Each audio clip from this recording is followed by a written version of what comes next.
Hello there, I'm predicting every Senate election based on polls, fundraising, and historical trends. Let's get started. New Hampshire. This primary hasn't happened yet, so we don't know who the GOP nominee will be. But it'll probably be Chuck Morse or Donald Bolduc, an election conspiracy theorist. Regardless, the most recent polling from Data for Progress shows Maggie Hassan with a very narrow lead over both Morse and Bolduc, as well as Kevin Smith, who is a bit of a long shot to win the GOP nomination. Other polls showed similar results, but were conducted more than 4 months ago, so I don't put too much stock into them. Hassan has a massive fundraising advantage over the GOP candidates. I think the seat leans Hassan at the moment, though I expect more clarity once we know who the GOP candidate is. In Vermont, Democrat Peter Welch and Republican Gerald Malloy are running to fill Patrick Leahy's seat, who announced he wouldn't run for re-election. Leahy didn't have a serious challenger since 1992, and he still won that election by double digits. I think Welch wins this seat easily, safe Democrat. In Connecticut, incumbent Democrat Richard Blumenthal faces Republican Leora Levy. In the two head-to-head polls we have, Blumenthal beats Levy by double digits.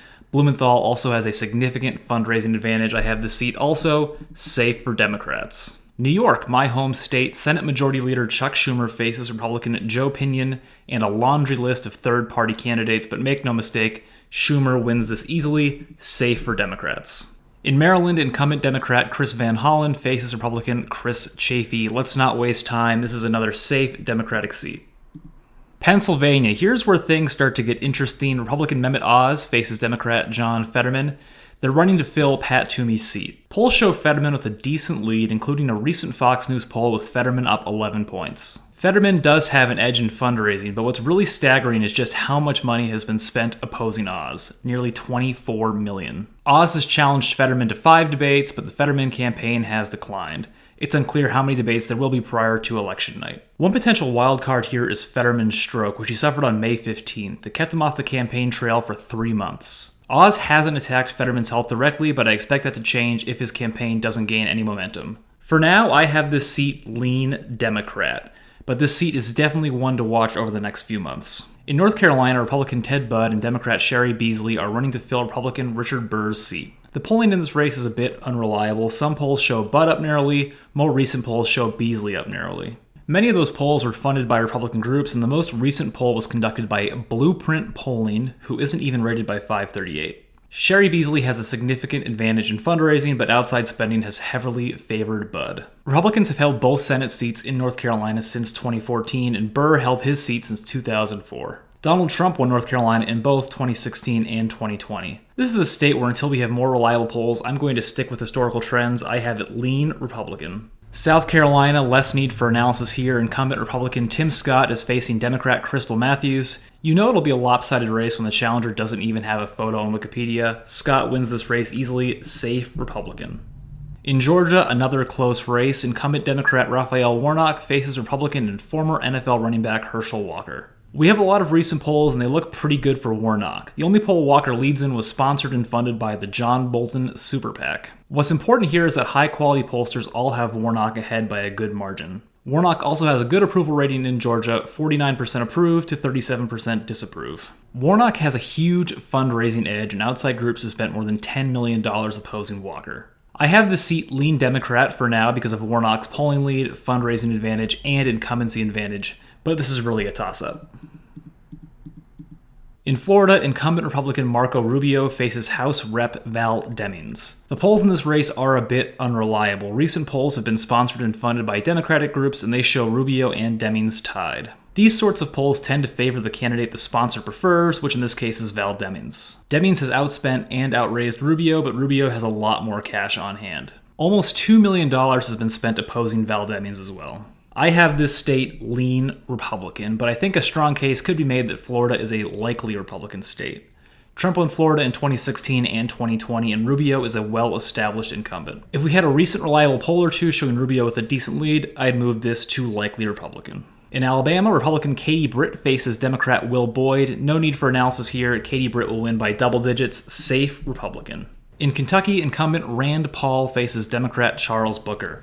Despite Kentucky being a deep red state, Rand Paul only won with 56% of the vote in 2010 and 57% of the vote in 2016. We don't have any recent polls in this race. A poll came out in January showing Rand Paul winning by 18%. Rand Paul also has a massive fundraising edge. Until we get a new poll, I'm calling this likely Republican, though there's little reason to think Rand Paul will lose. In Ohio, we have another very interesting race. Democrat Tim Ryan faces Republican J.D. Vance. Tim Ryan is a well-established Ohio politician, having served as a House representative since 2003. We have a lot of polls, but none of them are too reliable. Perhaps most notable is a Tim Ryan internal poll showing him with a 48-45 lead over Vance. Tim Ryan has a ridiculous fundraising advantage, and more than $12 million have been spent by outside groups supporting and opposing J.D. Vance. Election forecasts are all over the place in this race, while the betting market heavily favors Vance. For now, I have Ohio lean Republican based on recent history. Ohio lost its bellwether status in 2020 when Trump won by 8%, and I think Tim Ryan's campaign should be a little bit concerned about his narrow lead in their own internal polls. In Indiana, incumbent Republican Todd Young is facing Democrat Thomas McDermott. Both candidates ran unopposed in their primaries, but Young received 200,000 more votes than McDermott. Not much analysis needed here, as Young should easily win. Safe Republican. Louisiana, another state that doesn't need much analysis, incumbent Senator John Kennedy will almost certainly win his seat, but keep in mind the general election won't occur until December 10th. I have this safe Republican. In Arkansas, incumbent Republican John Boozman faces Democrat Natalie James, another candidate without a Wikipedia photo. Boozman will hold on to this seat. Safe Republican. In Missouri, Republican Eric Schmidt, Democrat Trudy Bush Valentine, and independent John Wood are running to fill Roy Blunt's Senate seat. We only have one poll, but it is a high-quality pollster, Survey USA. They found that Schmidt holds a 6-point lead over Bush Valentine, with independent Wood pulling in 9% of the vote. That leaves a lot of undecided voters. Schmidt has a fundraising edge and has had $7.5 million spent supporting his campaign. I have this likely Republican for now, though I wouldn't fault you for calling it safe. In Illinois, incumbent Democrat Tammy Duckworth faces Republican challenger Kathy Salvi. Duckworth is a well-established national figure with a decent approval rating. She's going to get reelected. Safe Democrat. In Wisconsin, incumbent Republican Ron Johnson is facing Democrat Mandela Barnes. Johnson narrowly beat Russ Feingold in 2016, winning by less than 4%. Marquette, a very reliable pollster in Wisconsin elections, found Johnson trailing Barnes by 2% this past June. However, Johnson has a massive fundraising edge, and outside groups have spent $12 million supporting him and nearly $8 million opposing him. For now, I have this state lean Republican due to Johnson's incumbency advantage and fundraising advantage. Hopefully new polls will shed more light on the state of this race. In Iowa, incumbent Republican Chuck Grassley faces Democrat Michael Franken. We have several recent polls, but the one to focus on was conducted by Seltzer and Company. They're the gold standard pollster in Iowa. Their most recent poll showed Grassley holding an 8-point lead. Trump won Iowa twice after it voted for Obama twice. Grassley also holds a big fundraising advantage over Franken. I have this seat likely Republican. In North Dakota, incumbent Republican John Hoeven faces Democrat Katrina Christensen. We don't have any polls, but we don't really need them. Hoeven will get reelected. Safe Republican. In South Dakota, incumbent Republican John Thune faces Democrat Brian Bangs, another candidate without a Wikipedia photo. Thune will be reelected. Safe Republican. In Kansas, incumbent Republican Jerry Moran is running against Democrat Mark Holland, another state with no polls, but again, they aren't necessary. Don't be fooled by the recent reproductive rights victory in Kansas. Moran will be reelected. Safe Republican.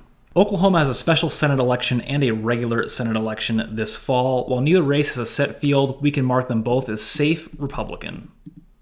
Incumbent Republican James Lankford should easily win the regular election, while the eventual Republican nominee will defeat Democrat Kendra Horn in the special election. In Colorado, incumbent Democrat Michael Bennet faces Republican Joe O'Dea. We're short on reliable polls, but they're all showing the same thing, Bennet with a solid lead. Colorado has become an increasingly safe state for Democrats, with Biden beating Trump there by more than 13 points. In 2016, Bennet outperformed Hillary Clinton in the state. Bennet also holds a significant fundraising advantage. I'm grading this state likely Democratic for now, just in the absence of better polling, but I don't really see Bennet losing this race. In Idaho, incumbent Republican Mike Crapo faces Democrat David Roth and several third-party candidates, including a man named Idaho Law. Crapo is going to get reelected. Safe Republican. In Utah, incumbent Republican Mike Lee faces independent Evan McMullin, who you may remember as a presidential candidate from 2016.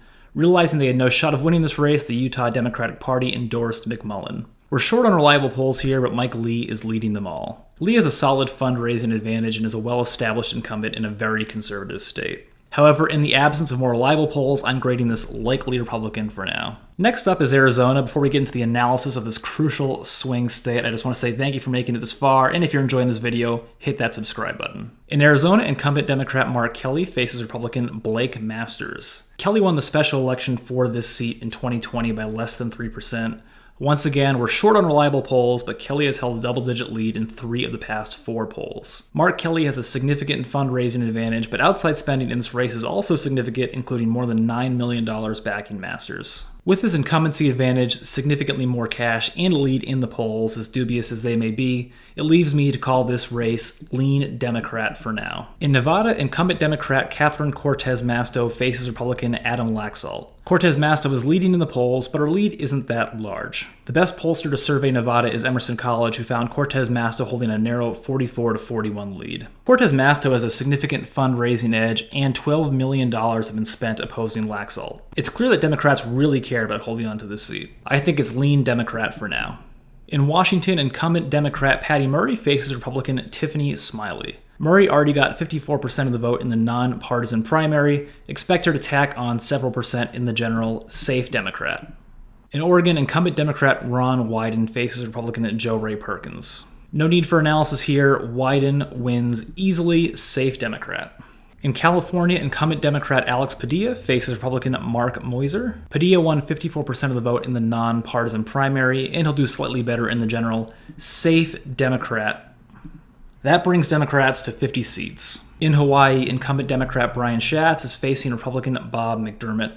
Hawaii is an extremely Democratic state. There's no doubt they'll win the Senate race here. Safe Democrat. And Alaska, we're finishing on a complicated race. Alaska is holding a top 4 primary on August 16th. The top 4 candidates move to the general election in November. The winner is then decided by ranked choice voting. The incumbent is Republican Lisa Murkowski. In my view, her biggest competition is another Republican, Kelly Tshibaka, who has been endorsed by Donald Trump. A July poll found that after ranked choice voting, Murkowski wins by about 4%. But regardless, this seat will be won by a Republican in November. Safe Republican. There you have it, 51 Democratic senators to 49 Republican senators. Do you agree? Let me know in the comments section below, and if you've enjoyed this video, please consider giving it a thumbs up and subscribing to this channel. I'll see you next time.